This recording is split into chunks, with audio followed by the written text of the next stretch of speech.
Hi everyone. So in this video, I'm going to explain the sampling of Piliavin. I actually just made another video and I posted it and something happened in my studio and it's gone and I can't find it. So I'm doing this again. Now, Piliavin, okay, Subway Samaritan. I get a lot of people commenting on the fact that I go back and forth on whether this study is an opportunity sample or whether it's a volunteer sample. Now, the first thing I'm going to make very, very clear to you is in the original study, there is no labeling of this sample. It is an unsolicited participants.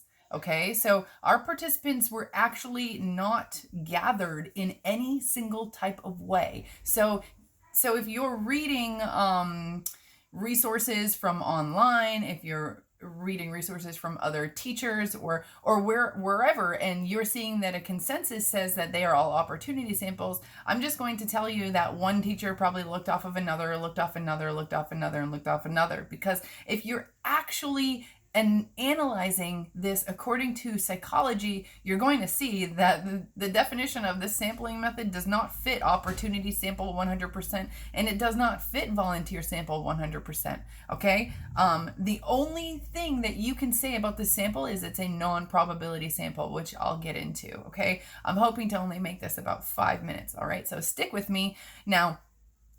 If your question in paper 1 or paper 2, if Piliavin is an opportunity sample, what type of sampling technique was used in Piliavin?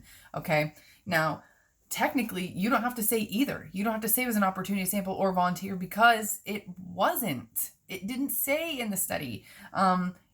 It was unsolicited participants. So the participants were completely naive. They didn't even know that they were part of our study. Okay. In an opportunity sample, this is the definition of an opportunity sample. Yeah, you're getting participants where people naturally gather, but it's an opportunity. It's the easiest opportunity for you. And usually it's wherever you are. Okay. You're not going to travel 100 miles to a football game to get participants because that's the best opportunity. That's not how opportunity sample is defined, okay? So this involves researchers recruiting participants who happen to be around during the time of the study, okay? Now, I understand our researchers created the study in a specific place. So therefore, opportunity sample makes sense where our participants were already there and they were already available. Okay, I get it. For those of you who are pushing for that opportunity sample, I understand where you are coming from. Now, a big part of opportunity sample, though, is the fact that we are recruiting. We are asking our participants, we are talking to them, they pass by us, whatever. We say, do you want to be part of the study? Okay, we technically didn't sample anything. Our participants just showed up to the study. Okay, so technically there is no sampling technique even happening. There's no sampling going on.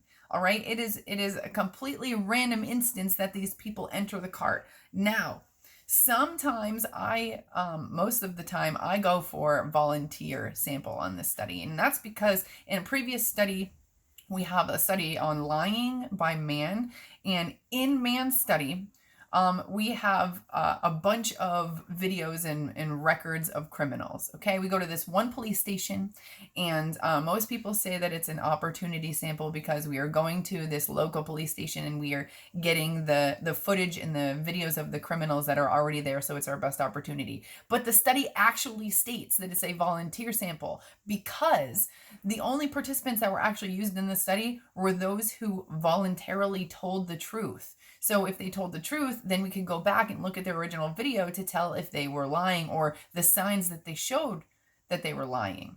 Okay? Now think about that study. They are actually stating that it's a volunteer sample.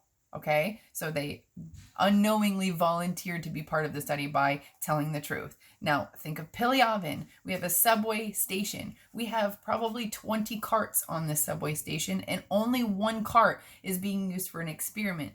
Our participants could have chosen any cart, but they voluntarily stepped into the cart that had the experiment in it.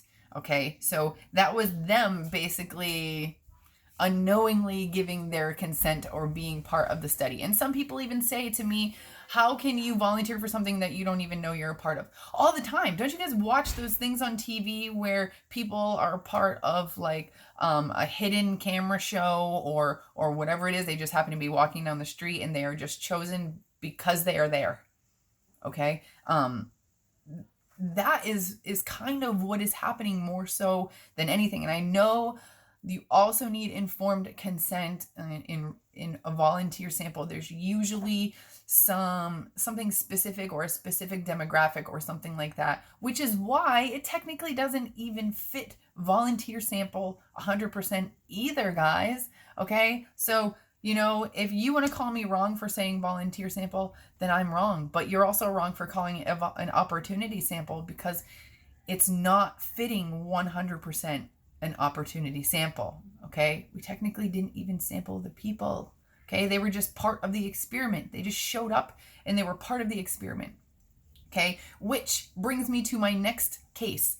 Convenience sampling. Now, I know a lot of you use the word convenient in the definition of opportunity, but is a different type of sampling. Okay, look up the definition. Go search it. Opportunity versus convenience sampling. Now, in convenience sampling, you can volunteer and just be there at the same time. So, for example, if you are a student and you volunteer for a psychology study in your own school, then that's a convenient sample. I mean, there's volunteering that's happening. There's, we are performing the study or looking for participants in a place that is already convenient. Okay, do you understand that part? But we're also, you could be part of that study just by going to school that day. And, again, we might say that's volunteering by you're voluntarily going to school that day, or you might say that's convenient because you're already going to be there. Whatever the case may be, guys, it's so subjective that we can argue this all day. I would love to argue this all day. This would make a great Socratic seminar, actually, right? What is and why the sample of Piliavin?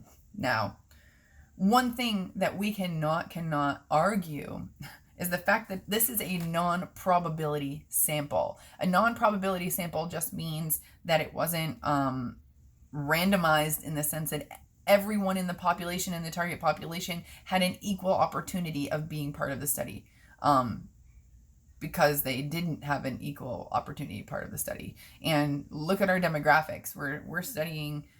We don't even know the age groups of our demographics. All we know is a percentage of race, and that is just based on visual. That is based on subjective information. Okay, so at the end of the day, when I did my Cambridge training, they basically told us that there are more than one right answer for a lot of these questions. Okay, and the correctness comes when you are able to articulate and you are able to justify and you are able to evaluate why you are answering the question the way you are. And that's why they discuss, outline, evaluate. That's why they label their questions that way, because they're looking for you to understand a deeper sense of how research methods are intertwined and how one causes this to happen, one causes that to happen. If you have this, you have this. I mean, in order to create a study, you're weighing your options every time. All right.